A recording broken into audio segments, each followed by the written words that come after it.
ಒಂದು ಕೆಂಪು ಬಣ್ಣದ ಸ್ಟಿಕ್ಕರ್ ಅನ್ನು ನಿಮ್ಮ ಮನೆಗೆ ಅಂಟಿಸ್ತಾರೆ. ಆ ಸ್ಟಿಕ್ಕರ್ನಲ್ಲಿ ಮುಂದೆ ಯಾವಾಗ ಅವರು ಬರ್ತಾರೆ ಅನ್ನುವಂಥ 3 ದಿನಾಂಕಗಳಿರುತ್ತೆ. ಯಾವಾಗ ಬರ್ತಾರೆ ಅವರು, ಮತ್ತೆ ನಿಮ್ಮ ಮನೆಗೆ BLOಗಳು ಯಾವಾಗ ಬರ್ತಾರೆ ಅನ್ನೋದು ಕೂಡ ಅದರಲ್ಲೂ ಉಲ್ಲೇಖ ಇರುತ್ತೆ. ಸೊ ಅಲ್ಲಿಗೆ ಒಂದು ವೇಳೆ ಬಂದಾಗ ನೀವು ಇಲ್ಲದೆ ಇದ್ದರೆ ಕಳವಳ ಪಡಬೇಕಾದಂಥ ಅಗತ್ಯ ಇಲ್ಲ. ಮಾಹಿತಿಯನ್ನು ಮಾತ್ರ ಪಡ್ಕೊಳ್ತಾರೆ.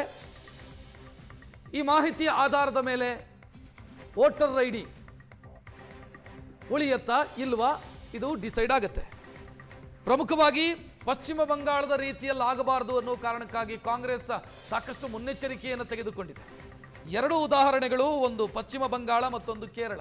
ಪಶ್ಚಿಮ ಬಂಗಾಳದಲ್ಲಿ ಆರೋಪಗಳು ಕೇಳಿಬಂತು, ಅದು ನಿಜಾನ, ಅದು ರಾಜಕೀಯ ಚರ್ಚೆ. ಆ ಆರೋಪಗಳು ನಿಜಾನ ಇಲ್ವಾ ರಾಜಕೀಯ ಚರ್ಚೆ ಅದು. ಆದರೆ ಕೇರಳದಲ್ಲಿ ಈ ಪ್ರೊಸೀಜರ್ ಆಯಿತು, ಅಲ್ಲಿ ಯಾವ ಆರೋಪವೂ ಕೂಡ ಕೇಳಿ ಬರಲಿಲ್ಲ. ಅಲ್ಲಿ ನೀಟಾಗಿ SIR ಪ್ರಕ್ರಿಯೆಯನ್ನು ಮುಗಿಸಲಾಯಿತು. ಕಾಂಗ್ರೆಸ್ಸು ಅಲ್ಲಿ ಆರೋಪವನ್ನು ಏನು ಮಾಡಲಿಲ್ಲ, ನೀಟಾಗಿ SIR ಪ್ರಕ್ರಿಯೆ ಮುಕ್ತಾಯ ಆಯಿತು. ಸದ್ಯ ರಾಜ್ಯದ ಪ್ರಕ್ರಿಯೆಗೆ ಚಾಲನೆಯನ್ನು ಕೊಡಲಾಗಿದೆ. ಈಗ ಆಲ್ರೆಡಿ ಮನೆ ಮನೆಗೆ BLOಗಳು ಭೇಟಿ ಕೊಡ್ತಾ ಇದ್ದಾರೆ.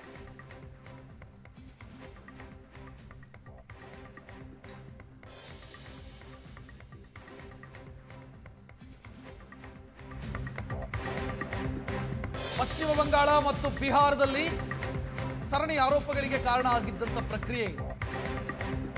ಪಶ್ಚಿಮ ಬಂಗಾಳದಂತೆ ಕರ್ನಾಟಕದಲ್ಲೂ ಇದು ಗೇಮ್ ಚೇಂಜರ್ ಆಗುತ್ತಾ?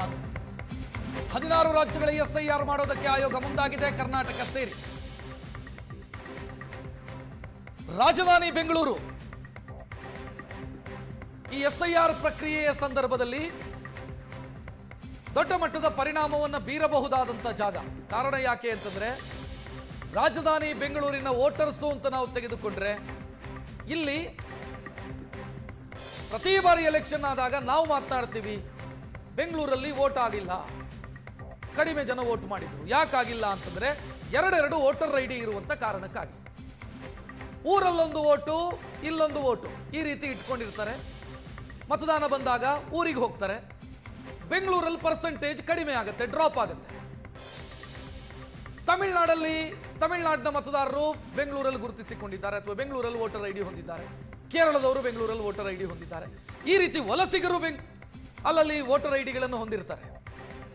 ಸೊ ಒಂದು ಅಂದಾಜು ಸಿಗ್ತಾ ಇದೆ, ಮ್ಯಾಪಿಂಗ್ ಮಾಡೋ ಸಂದರ್ಭದಲ್ಲಿ ಬೆಂಗಳೂರಲ್ಲಿ ಸುಮಾರು 24 ಲಕ್ಷ ವೋಟರ್ಸು ಮ್ಯಾಪಿಂಗ್ ಆಗಿಲ್ಲ ಬೆಂಗಳೂರಲ್ಲಿ.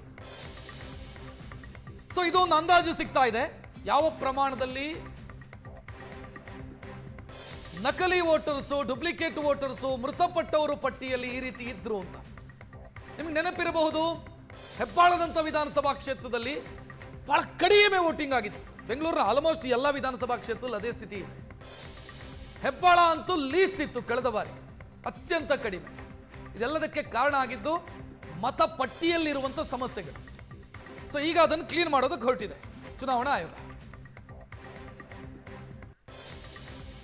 SIR ಪ್ರಕ್ರಿಯೆ ಇವತ್ತಿನಿಂದ ರಾಜ್ಯದಾದ್ಯಂತ ಮನೆ ಮನೆ ಭೇಟಿ ಶುರುವಾಗಿರ್ತಕ್ಕಂಥದ್ದು. ಅಧಿಕಾರಿಗಳು BLO ಸಮೇತವಾಗಿ ನಿಮ್ಮ ಮನೆಗಳಿಗೆ ಭೇಟಿಯನ್ನು ನೀಡ್ತಾರೆ. ಆ ಸಂದರ್ಭದಲ್ಲಿ ಅವರು ನೀಡುವಂತಹ ಅರ್ಜಿಯಲ್ಲಿ ಯಾವ ರೀತಿಯಾದಂತಹ ಮಾಹಿತಿಗಳನ್ನು ನೀಡಬೇಕು ಅನ್ನುವಂಥ ವಿಚಾರವನ್ನು ತಿಳ್ಕೊಳ್ಳೋಣ. ನಮ್ಮ ಜೊತೆ ಮುಖ್ಯ ಚುನಾವಣಾ ಅಧಿಕಾರಿಯಾಗಿರುವಂತಹ ಅನ್ಬು ಕುಮಾರ್ ಅವರಿದ್ದಾರೆ. ಸರ್, ಮೊದಲನೇದಾಗಿ ಈಗ ಮನೆ ಮನೆಗೆ ಭೇಟಿಯನ್ನು ನೀಡ್ತಾ ಇರತಕ್ಕಂಥದ್ದು, ಎಲ್ಲೋ ಒಂದ್ ಕಡೆ ನಮ್ಮ ಮತದಾನದ ಹಕ್ಕೆ ಹೊರಟೋಗುತ್ತೇನೋ ಅನ್ನುವಂತಹ ಭಯ ಕೂಡ ಇದೆ. ಭೇಟಿಯನ್ನು ನೀಡಿದಂತಹ ಸಂದರ್ಭದಲ್ಲಿ ಯಾವ ರೀತಿಯಾದಂತಹ ಮಾಹಿತಿಗಳನ್ನ ನೀಡಬೇಕು? ಯಾಕಂದ್ರೆ ನೀವು ಕೂಡ ಈಗಾಗಲೇ ಮಾಹಿತಿಯನ್ನು ಫಿಲ್ ಮಾಡೋದ್ರ ಮೂಲಕ ಈ ಒಂದು SIR ಪ್ರಕ್ರಿಯೆಗೆ ಒಂದು ಚುರುಕಿನ ಚಾಲನೆಯನ್ನು ನೀಡಿದ್ದೀರಾ. ಯಾವ ರೀತಿಯಾದಂತಹ ಮಾಹಿತಿಯನ್ನು ಮತದಾರರು ನೀಡಬೇಕಾಗುತ್ತೆ? ನಮಸ್ತೆ ಮೇಡಮ್. ಇವತ್ತಿನಿಂದ ಹಾಗಾದರೆ ಜೂನ್ 30ರಿಂದ ಜುಲೈ 29ವರೆಗೆ ಕರ್ನಾಟಕ ರಾಜ್ಯದಲ್ಲಿರುವ ಪ್ರತಿಯೊಂದು ಮತದಾರರ ಮನೆಗೆ ನಮ್ಮ BLOಗಳು ಭೇಟಿ ನೀಡಿ ಎನ್ಯುಮರೇಷನ್ ಫಾರ್ಮನ್ನು ವಿತರಣೆ ಮಾಡ್ತಾರೆ. ಈಗ ನಮ್ಮ ರಾಜ್ಯದಲ್ಲಿ ತೊಗೊಂಡ್ರೆ 5,54,36,314 ಜನ ಮತದಾರರು 16/6/2026 ಮತದಾರರ ಪಟ್ಟಿಯಲ್ಲಿ ಹೆಸರಿತ್ತು. ಅವರು ಎಲ್ಲರದು ನಾವು ಎನ್ಯುಮರೇಷನ್ ಫಾರ್ಮ್ ಪ್ರಿಂಟ್ ಮಾಡಿ ಆಯಾ ಸಮುದ್ರ BLOಗಳಿಗೆ ಕೊಟ್ಟಿದ್ದೀವಿ. ಈಗ ಉದಾಹರಣೆಗೆ ನಂದು ಎನ್ಯುಮರೇಷನ್ ಫಾರ್ಮ್ ನನ್ನ ಮನೆಗೆ ಬೆಳಿಗ್ಗೆ BLO ಬಂದು ಕೊಟ್ಟಿದ್ದಾರೆ. ಈ ಎನ್ಯುಮರೇಷನ್ ಫಾರ್ಮಲ್ಲಿ ನಂದು ಫೋಟೋ ಹಳೆದಿತ್ತು, ನಾನು ಹೊಸ ಫೋಟೋ ಹಚ್ಚಿದ್ದೀನಿ. ಆಮೇಲೆ ನಂದು 2002ರ SIR ಮಾಹಿತಿ ಅದನ್ನು ಕೊಟ್ಟಿದ್ದೀನಿ. ಆಮೇಲೆ ನಾನು ಸಹಿ ಮಾಡಿದ್ದೀನಿ, BLO ಹತ್ರ ವಾಪಸ್ ಕೊಟ್ಟಿದ್ದೀನಿ. ಕೊಟ್ಟಿದ ಮೇಲೆ BLO ಒಂದು ಸೈನ್ ಮಾಡಿ ನನಗೆ ಅಕ್ನಾಲೇಜ್ಮೆಂಟ್ ಕಾಪಿ ಕೊಟ್ಟಿದ್ದಾರೆ.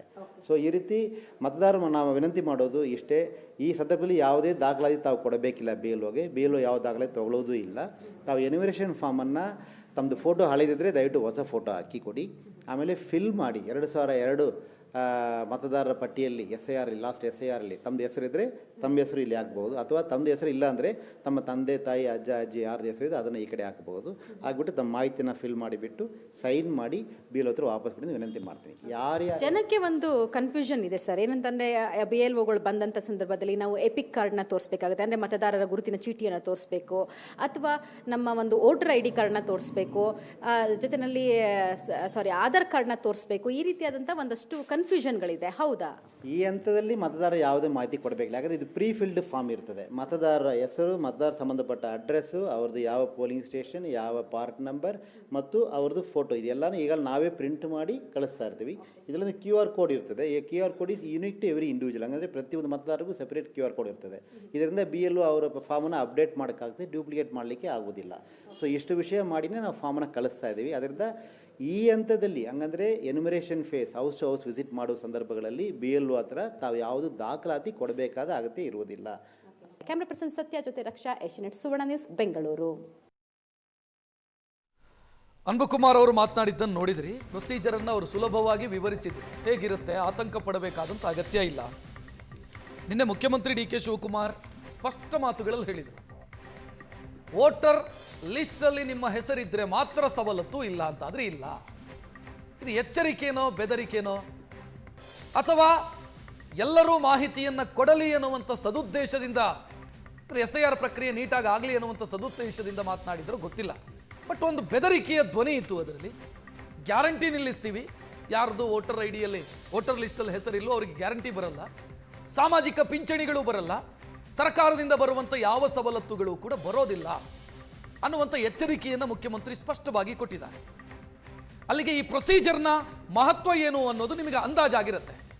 ನಿನ್ನೆ ಒಂದು ಇನ್ಸಿಡೆಂಟು ಪಶ್ಚಿಮ ಬಂಗಾಳದ್ದೇ ತೆಗೆದುಕೊಂಡ್ರೆ, ವೋಟರ್ ಲಿಸ್ಟಲ್ಲಿ ಹೆಸರಿಲ್ಲ ಅನ್ನೋ ಕಾರಣಕ್ಕಾಗಿ ಪಾಸ್ಪೋರ್ಟ್ ರಿನ್ಯೂವಲ್ ಆಗಿಲ್ಲ ಪಶ್ಚಿಮ ಬಂಗಾಳದಲ್ಲಿ. ಸೊ ಈ ಪ್ರೊಸೀಜರು, ಈ ಪ್ರಕ್ರಿಯೆಯ ಮಹತ್ವವನ್ನು ನೀವು ಅರ್ಥ ಮಾಡ್ಕೊಳ್ಬೇಕಾದಂಥ ಅಗತ್ಯ ಇದೆ.